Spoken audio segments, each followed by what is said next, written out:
Hello guys, welcome to a new video. आज हम लोग इनविजिबल सिस्टम के 9th, 10th और 11th एपिसोड को कवर करने वाले हैं। तो 9th एपिसोड की शुरुआत वहीं से होती है जहाँ से 8 एपिसोड खत्म। हम लोग देखते हैं कि रेस्टोरेंट के सारे लोग बाहर आ गए होते हैं और कहते हैं ये सब चल क्या रहा है। रेस्टोरेंट की मैनेजर आके मिस्टर टाओ से कहते हैं प्लीज सर रुक जाइए, आपकी वजह से हमारा पूरा रेस्टोरेंट तबाह हो जाएगा। तभी हमारा मेन कैरेक्टर मौका देखकर वहां से भागने है। मिस्टर टाओ कहते हैं तुम हमारी चुप कर बातें सुन सकते हो लेकिन मुझसे लड़ने की हिम्मत नहीं है। शैन कहता है सिस्टम मुझे ब्लफ स्किल का इस्तेमाल करना है। सिस्टम कहता है आप ब्लैक ड्रैगन के साथ लड़ते समय इसका इस्तेमाल कर चुके हैं इसलिए ये अभी कूल डाउन में है और इसका कूल डाउन समय 10 ईयर्स का है। उसके फट के हाथ में आ जाती है। वो कहता है 10 साल। सिस्टम कहता है इसके कूल डाउन समय को कम करने के लिए जरूरी है कि आप अपने लेवल को अपग्रेड करें, इसलिए हार्ड वर्क कीजिए। शैन कहता है सिस्टम तुम सच में यूजलेस हो। वो एक टेक्निक का यूज करता है जिस टेक्निक का नाम होता है magical flying technique. Mister tau देखकर चौंक जाते हैं, कहते हैं ये टेक्निक। शैन कहता है इसका अंदाजा भी नहीं हुआ तुम्हें, ये टेक्निक मुझे आंटी स्कारलेट ने सिखाई थी। सिस्टम कहता है इस जगह को सोल पावर से ब्लॉक कर दिया गया है लेकिन ईस्ट में ये थोड़ी वीक है तो आप वहां से जा सकते हैं। शैन हमारा उधर भागने के लिए निकलता है तभी मिस्टर टाओ उसके सामने आ जाते हैं और कहते हैं तुम ये सारी बच्चों के स्किल किसी और के सामने दिखाना।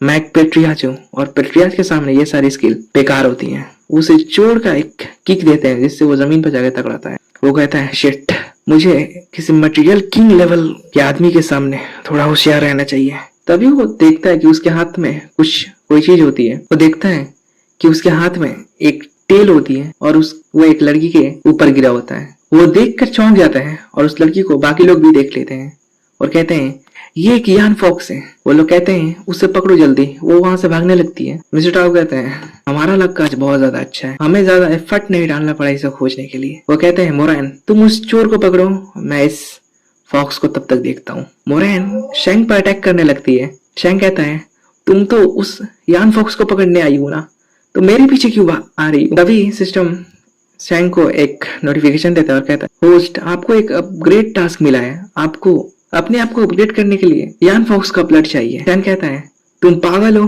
तुम ऐसा टास्क अभी क्यों दे रहे हो मुझे। सिस्टम कहता है ये टास्क रैंडमली जनरेट होते हैं इसलिए इसे हम कंट्रोल नहीं कर सकते। शैन कहता है तुम्हारा टास्क पूरा करते करते मैं एक दिन जरूर मारा जाऊंगा, पर कोई बात नहीं, पहले मुझे इससे निपटना होगा।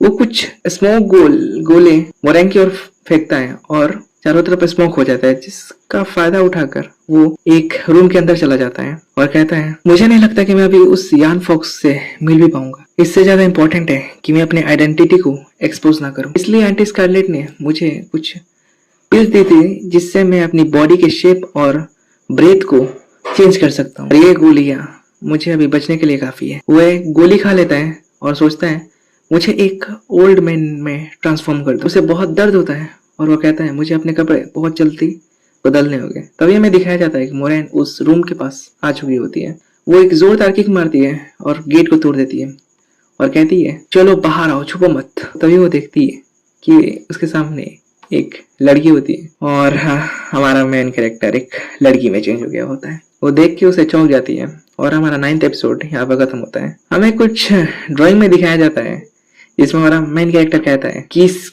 बोतल पर क्लियरली लिखा हुआ है कि इस पिल को खाने के बाद हम एक ओल्ड मैन में चेंज होंगे, पर मैं एक लड़की में क्यों चेंज हुआ, बेकार दवा। तभी हमें आंटी स्कारलेट का स्केच दिखाया जाता है जिसमें कहती है अरे गलती से हो गया। और हमें एक नोट दिखाया जाता है joking with grandson every day, day 1 task complete. तो एपिसोड 10 की शुरुआत में हमें दिखाया जाता है कि मोरैन हमारे एमसी को देख लेती है, पर शैंग एक लड़की में ट्रांसफॉर्म हो चुका था। वो कहता है मैंने बहुत जल्दी अपने कपड़े को बदला। मोरैन सोचती है ये कौन है। वो उससे कहती है क्या तुमने किसी नीले आंखों वाले किसी आदमी को देखा यहाँ से भागते हुए। मैं उसकी स्मेल का पीछा कर रही थी लेकिन वो अचानक यहाँ डिसअपीयर हो गई। शैंग कहता है नहीं। तभी वो अपनी आवाज पर ध्यान देता है और कहता है मेरी वॉइस तो चेंज ही नहीं हुई। मोरैन सॉरी बोलकर वहां से जाने लगती है। तभी हमारा शैंग कहता है हे रुको। शैंग सोचता है मेरा ओरिजिनल प्लान था कि मैं एक ओल्ड क्वैक बनकर इनकी टीम में शामिल हो जाऊंगा और ओल्ड फॉक्स का ब्लड इकट्ठा कर लूंगा। वैसे क्वैक हकीम को बोला जाता था जो पुराने जमाने में लोगों का इलाज करते थे। फैंग हमारा सोचता है लेकिन अब क्या करूं मैं इस सिचुएशन में। वो कहता है भाड़ में जाए कुछ भी। वो मोरेन का हाथ पकड़ लेता है और कहता है कि आप सेंजो एकेडमी की सीनियर जूम मोरेन हो। मोरेन कहती है क्या हम पहले मिल चुके हैं। वो रोते हुए मोरेन को पकड़ लेता है और कहता है सीनियर मेरी हेल्प कीजिए, मैं सेंजो एकेडमी की एक डिसाइबल हूँ जो न्यू ईयर के मौके पर अपनी फैमिली से मिलने जा रही थी। तभी कुछ बदमाश लोगों ने मुझे किडनैप कर यहाँ पर बंद कर दिया और मेरी वॉइस को पॉइजनेट कर दिया। फॉर्चुनेटली आप मुझे यहाँ मिल गई, प्लीज मेरी हेल्प कीजिए। मोरेन कहती है कौन थे वो लोग जिसने सेंजो एकेडमी के डिसाइबल को किडनैप करने किया। तुम पहले उठ जाओ, तुम सेंजो एकेडमी की एक डिसाइबल हो इसलिए मैं तुम्हारी डेफिनेटली मदद करूंगी। वैसे तुम्हारा नाम क्या है। सैन कहता है आप मुझे चूचू बुला सकती है। सिस्टम कहता है होस्ट आपका निकनेम बहुत ज्यादा बकवास है। तभी कुछ धमाके की आवाज सुनाई देती है और हमें मिस्टर टाउ का सीन दिखाया जाता है। वो कहते हैं तुम इविल फॉक्स, क्या तुम दोबारा भागने की कोशिश करोगी। हमें उस फॉक्स गर्ल का सीन दिखाया जाता है जिसकी हालत बहुत ज्यादा खराब होती है। मिस्टर टाउ कहते हैं पहले इसे बांध दो, उसके बाद हम इसे पहाड़ी पर लेके जाएंगे। मोरेन आती है और मिस्टर टाउ से कहती है सर आप अमेजिंग हो, आपने इतनी जल्दी इस फॉक्स को पकड़ लिया। मिस्टर टाउ कहते हैं ये मेरे लिए बच्चों का खेल था, वैसे तुमने क्या उस चोर को पकड़ा। मोरेन कहती है मैं उसे नहीं पकड़ पाई, मैं उसके स्मेल का पीछा कर रही थी पर सडनली वो गायब हो गई और मैं उसे नहीं पकड़ पाई। मिस्टर टाउ कहते हैं मैं तुम्हें दोष नहीं दे सकता, वो चोर थोड़ा अजीब था। वैसे मैंने उस पर कोई अपनी पावर इस्तेमाल नहीं की, लेकिन फिर भी वो एक मटेरियल आर्टिस्ट लेवल का था। लेकिन उसने मेरी किक को सहन कर लिया और मैंने इस एरिया में अपने सोल पावर से एक बैरियर लगा कर रखा था। वो उससे कैसे बच गया। बाय द वे ये कौन है। मोरेन कहती है ये हमारी सेंजो एकेडमी की एक डिसाइबल है, कुछ बुरे लोगों ने इसे पकड़कर यहाँ पर बंद कर दिया था। मिस्टर टाउ कहते हैं कौन थे वो लोग जिसने हमारी सेंजो एकेडमी की डिसाइबल को किडनैप करने की कोशिश की। ये कोई छोटी बात नहीं है, मैं सुपीरियर्स से इसकी रिपोर्ट करूंगा और उन्हें इन्वेस्टिगेशन के लिए लगा दूंगा। तुम लोग यहाँ से पहले जाओ। हमें दिखाया जाता है कि उस फॉक्स को चैन से पकड़कर ले जा रहा होता है। सीन शिफ्ट होता है रात को। मोरेन कह रही होती है कि आज रात के लिए तुम यहाँ रुकोगी और ये तुम्हारे लिए कुछ साफ कपड़े हैं। मैं यानशिन को तुम्हें सेंजो एकेडमी छोड़ने के लिए कल बोल दूंगी। हमारा फ्रैंक कहता है सीनियर जू फिर आपका क्या होगा। मैं यान फॉक्स को एस्कॉर्ट करने के लिए जा रही हूँ, तो चिंता मत करो, यानशु तुम्हें प्रोटेक्ट करेगा। वैसे जू यानशु उस ग्रीन बाल वाला लड़के का नाम है जो हमें कई बार दिख चुका है। सैंग मोरेन से लिपट जाता है और कहता है नहीं सिस्टर, मुझे आप छोड़ के मत जाइए, मुझे अब मर्दों से डर लगने लगा है। सैंग सोच रहा होता है कि अगर मैं सेंजो एकेडमी चला गया तो मैं एक्सपोज हो जाऊंगा। वो कहता है कि मुझे भी आपके साथ यान फॉक्स को एस्कॉर्ट करना है। मोरेन कहती है पर मुझे अभी उसे एस्कॉर्ट करने के लिए नहीं जाना। सैंग कहता है पर मैं आपको छोड़ के नहीं जाना चाहता, मैं आपके साथ रहना चाहता हूँ। मोरेन कहती है ठीक है, तो मैं तुम्हें कल छोड़ने चली जाऊंगी। सैन कहता है थैंक यू सीनियर सिस्टर। मोरेन कहती है ठीक है, बहुत रात हो गई है, अब हमें आराम कर लेना चाहिए। तभी मोरेन अपने कपड़े चेंज करने लगती है। सैंग बोलता है वेट ये सही नहीं है। मोरेन कहती है अब क्या हुआ, मैंने कोई दूसरा रूम बुक नहीं किया है, इसलिए आज रात मैं यहीं रुकूंगी।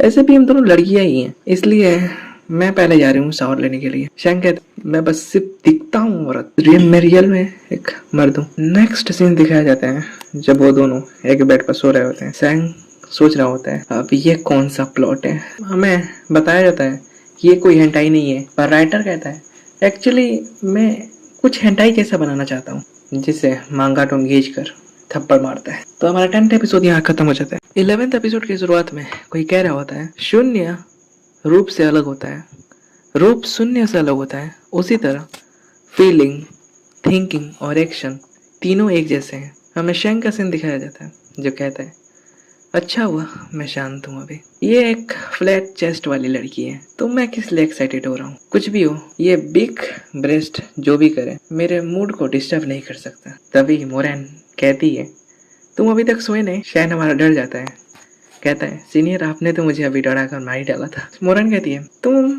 इतनी नर्वस क्यों हो रही हो, मैं तुम्हें खाऊंगी नहीं। शैन कहता है मैं कुछ चीज़ों के बारे में सोच रहा था। वो यान फॉक्स दिखने में एक छोटी लड़की लग रही थी, वो उसने कुछ बुरा काम नहीं किया होगा।